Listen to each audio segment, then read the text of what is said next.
Welcome to the GCN Tech Show. Coming up this week, I talk about tyres, upgrades, and all the usual features, including don't ride upgrades and the bike vault. Right, sorry I can't be with you this week, lads, but well, in case you couldn't notice, I'm here at the Giro d'Italia. Just check out the crowd behind me waiting for Vincenzo Nibali. But don't worry, there's some great content coming up on the channel this week, including some pro bikes that I've filmed, not limited to the bikes of Simon Yates, as well as Primoz Roglic, and a load of more tech too, so stay tuned.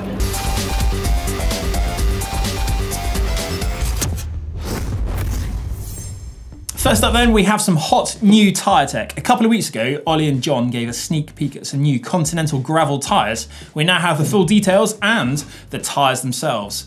Differing from Continental's previous off-road cyclocross tyres, these are in fact tubeless and they come in 35mm or, as these are, 40mm wide. They are the Continental Terra Trail and the Continental Terra Speed, and it's quite obvious in fact when you look at the knobbles which is going to be the faster tyre. Apparently, they're available in any colour you like as long as it's black. They're a premium tyre and they feature the same black shade compound as the Continental 4 Seasons road tyre. Ollie tells me he's very much looking forward to getting a set of these on his own gravel bike, so look out for a post coming from him on Instagram, I would imagine. Some new Oakleys have emerged as well. An update of the popular Radar EV, the Radar EV Advancer, featuring an adjustable nose piece to lift the lens off the face to prevent fogging. There's also been an update of the EV0 blades. They now weigh a claimed 21 grams, which I think is frankly phenomenal. You'd probably never even know you're wearing a pair of glasses. More tech later. This week's hot topic is all about the death of the upgrade. If we take a look at the car industry, years ago, modding cars used to be big business. But nowadays, manufacturers seem to have a higher performance, sportier version of almost all of the cars in their range. Bigger body kits, bigger wheels, higher performance engines, meaning that people don't put these aftermarket mods onto the cars. And if we look at the bike industry, the same thing seems to be true as well. Years ago, if you wanted a high performance race machine, you would buy your frame and then you'd spec your wheels and your finishing kit afterwards. Whereas these days, that just doesn't seem to happen.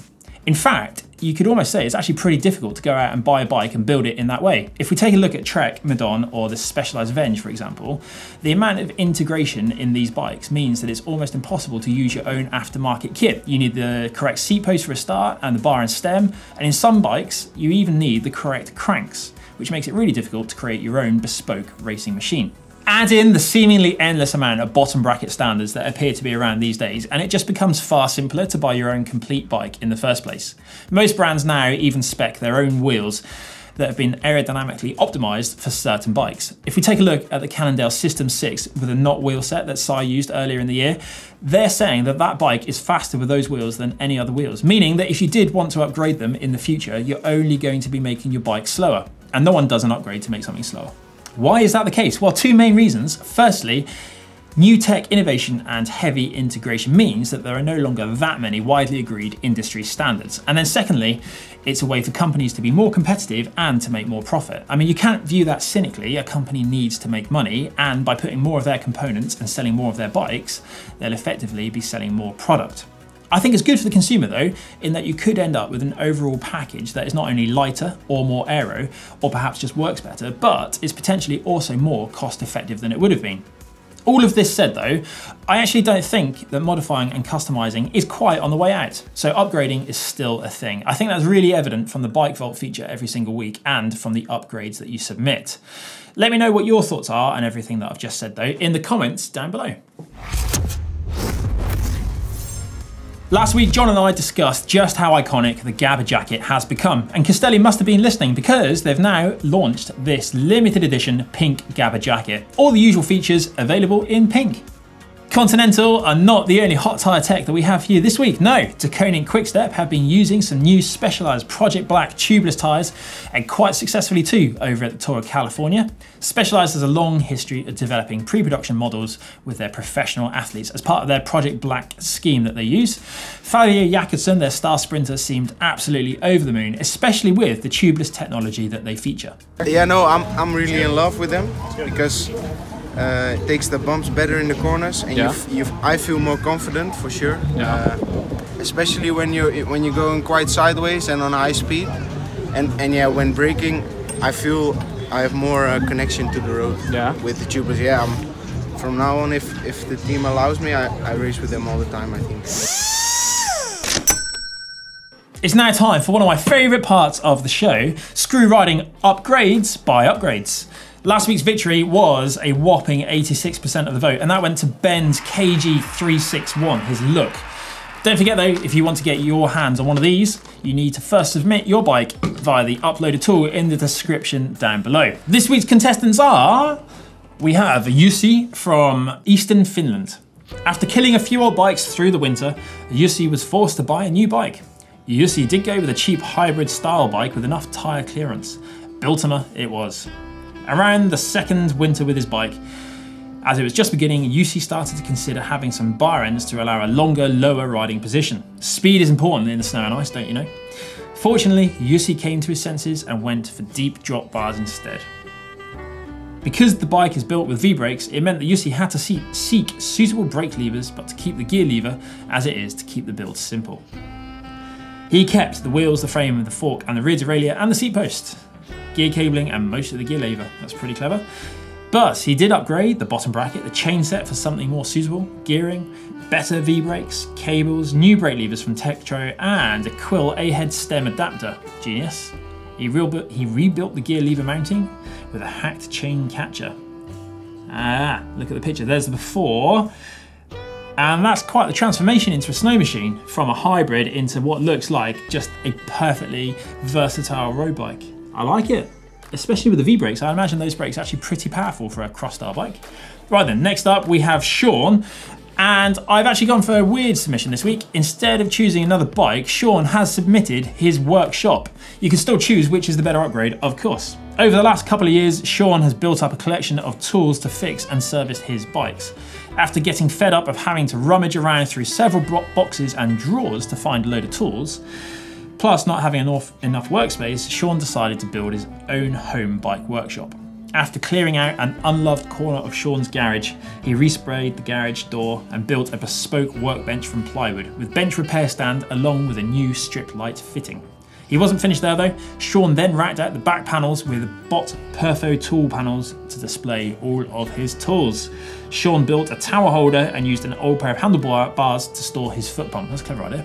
Sean loves the show and would love to see a GCN workshop tour. We'd love to see a GCN workshop tour as well. In fact, I'd love to see John Canning's workshop, and I'm sure I'm not alone in that. But look at these pictures though. So there you go, from an unloved corner of the garage to a bespoke workbench and tool stand. I think that looks absolutely amazing.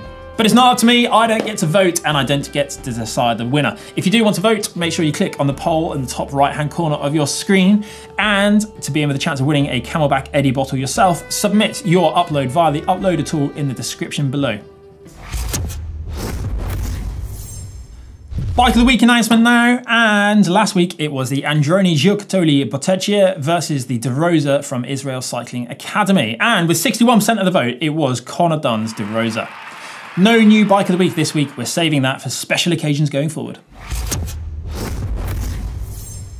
It's that time of the week we've all been waiting for, it's the Bike Vault. Don't forget, if you do want to see your bike featured in the Bike Vault, you need to upload it via the uploader tool, which is down in the description below. There's only one thing missing though, and that's the bell. Whoa, there it is. Right then.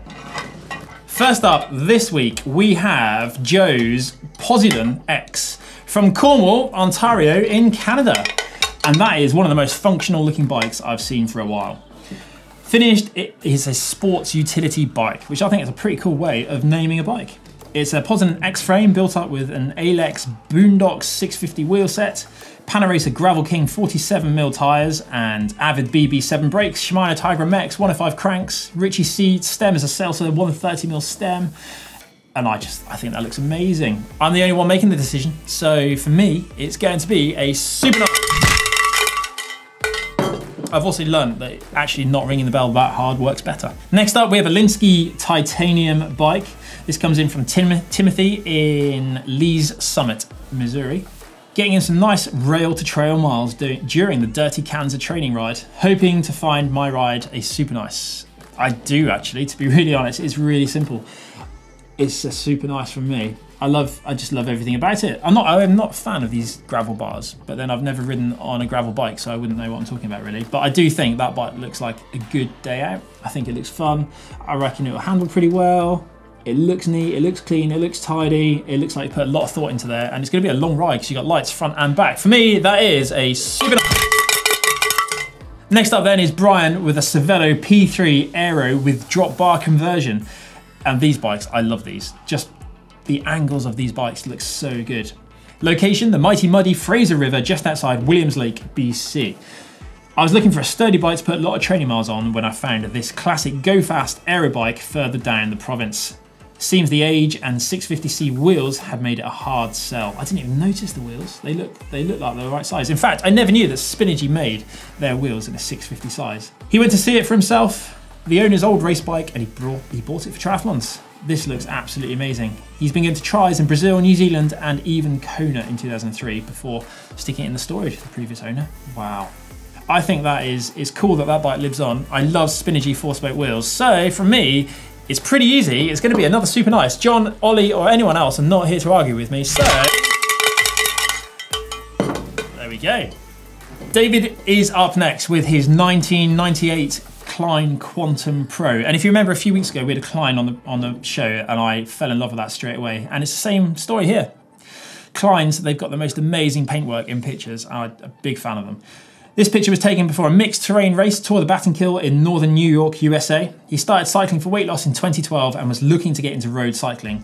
He had a very good friend that raced road bikes. He had a Canyon and this Klein. He decided that he couldn't race two bikes, so he graciously launched him into road cycling with a beast that is the Klein. He'll admit for the first 3 years he didn't know what he had or how to properly put together a bike. That's now changed, and this is his baby. It's got aluminium frame, Aeros carbon forks, sunburst orange, Mavic Cosmic Pro carbon wheels, Quart power meter, SRAM Force, Ritchie carbon seat post, Physique Antares R3 saddle. It's brilliant. I'm a big fan, I'm sure you've heard me say it before on the show, of a flat top tube, just like the Cervelo from a second ago, and this one. They look like a bike should look in my mind. David, it's so easy.